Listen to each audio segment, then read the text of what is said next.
рақобати Фирдавс Насимов ва Сайҷамол Алимардонов низ аз дигарон кам набуд.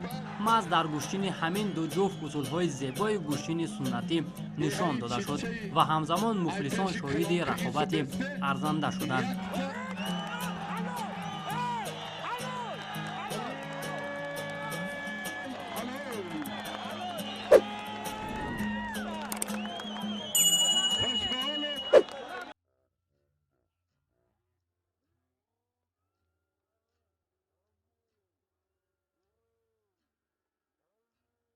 شان حمزه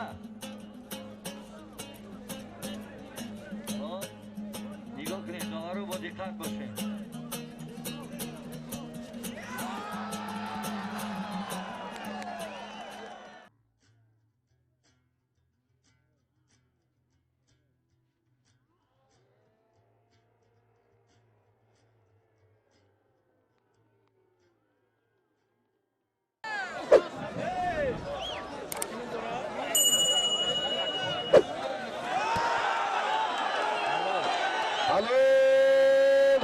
حلول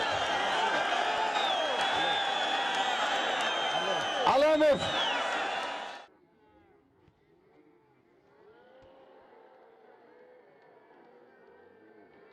با اقبال جان یک تقرصه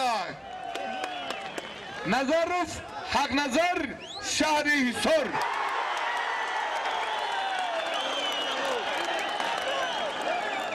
حرفیو